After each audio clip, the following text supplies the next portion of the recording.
ताबडतोब त्यांनी तक्रार का केली नाही? त्याला कोणी अडवलं होतं? त्यांच्यावर कोणी बंधन घातलं होतं? आज 2026 आहे, म्हणजे 22 साली किंवा 2018 ते 2022च्या दरम्यान झालेले हे जे काय असे जे प्रकार आहेत त्याची तक्रार ते 2026 मध्ये करतायत. यामुळे दिसून येते की याच्या पाठीमागे काहीतरी काळेबेरं आहे. आणि हे सगळे गैरप्रकार होत असताना त्याने स्वतः तक्रारीमध्ये लिहिलेलं आहे की त्या प्रत्येक वेळेला माझे आई वडील माझ्याबरोबर असायचे आणि मग आई वडिलांच्याच संरक्षणामध्ये असणारी गिरिजा तिला त्याच वेळेला ह्या अघोरी प्रकाराच्या विरुद्ध आवाज उठवण्याची संधी होती किंवा तक्रार करण्याची संधी होती, परंतु त्यांनी 26 पर्यंत हे का दाबून ठेवलं हा विषय आहे. पण त्याचं खरं कारण असं आहे की आता गिरिजा राऊत यांनी डीवीची सूट फाईल केलेली आहे गेल्या महिन्यामध्ये आणि त्याच्यापूर्वी सुद्धा आमचे वकील आणि त्यांचे वकील यांनी ह्यामध्ये तडजोड करावी डीवीमध्ये यासाठी काही बैठका घेतल्या होत्या.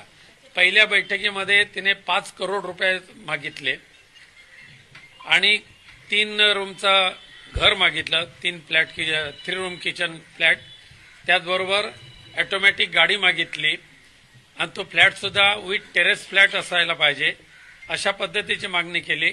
दरमहा 2 लाख रुपये त्याशिवाय खर्चाला मिळाले पाहिजे अशी मागणी केली होती. आम्ही ती मान्य केली नाही. मग त्यानंतर पुन्हा तिने डीवीचं जे नोटीस दिलेले आहे आता हे माझ्या हातात आहे ते, ह्या डीवीच्या नोटीसमध्ये 20D प्रमाणे कौटुंबिक हिंसाचार वगैरे ते काय नोटीस दिली. त्याच्यामध्ये आर्थिक अनुतोष रक्कम रुपये दरमहा 5 लाख, तसेच कायमस्वरूपी आर्थिक अनुतोष रक्कम 10 करोड देण्याबाबतचे निर्णय सामनेवाला यांनी द्यावे. त्याचबरोबर भावनात्मक त्रासापोटी जी नुकसान भरपाई आहे ती सुद्धा 2 करोड,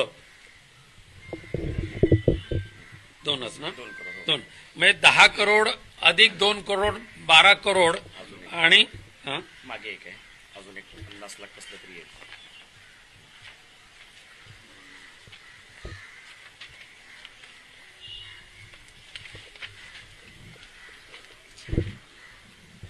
भेटत नाही.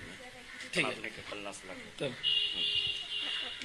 त्याशिवाय म्हणजे हे 12 करोड रुपये मागितले डीवीच्या नोटीसमध्ये आणि त्याशिवाय दरमहा 5 लाख रुपये खर्च मागितलं. त्याशिवाय घर आणि गाडी ही मागणी तर कायमच ठेवलेली आहे आणि ही मागणी मान्य होणार नाही हे लक्षात ठेवून तिने अशा पद्धतीचे खोटे नाटे आरोप आमच्यावर केलेले आहेत आणि ते आम्हाला मान्य नाहीत. तुम्हाला पोलीस स्थानकाकडून काही संपर्क करण्यात आला? आम्ही ही बाब आता पूर्णपणे न्यायालयाच्या अखत्यारीमध्ये आहे. आम्ही सुद्धा न्यायालयामध्ये गेलेलो आहोत.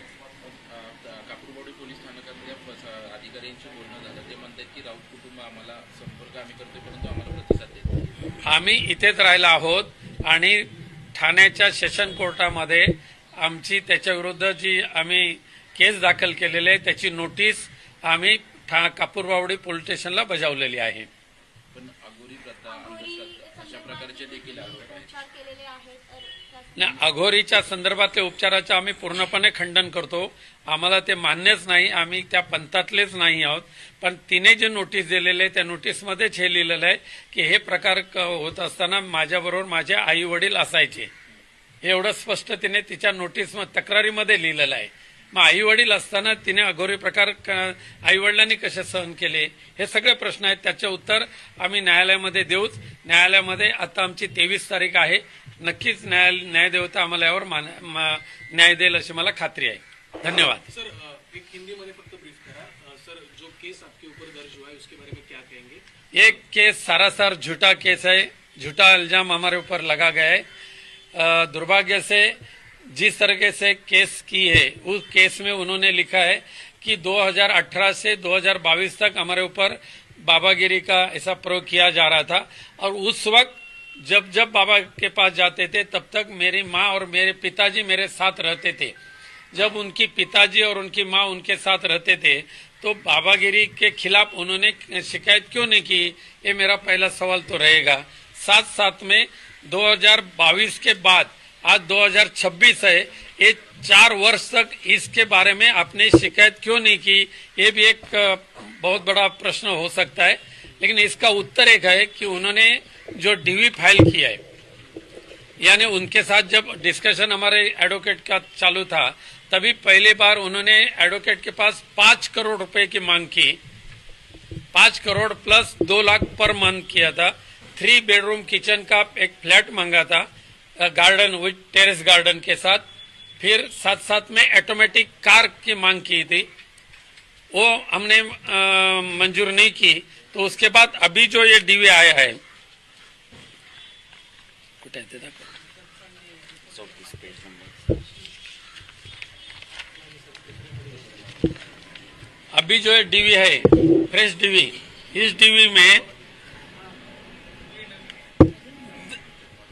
हर माह 5 लाख एवरी मंथ 5 लाख रुपया देना चाहिए।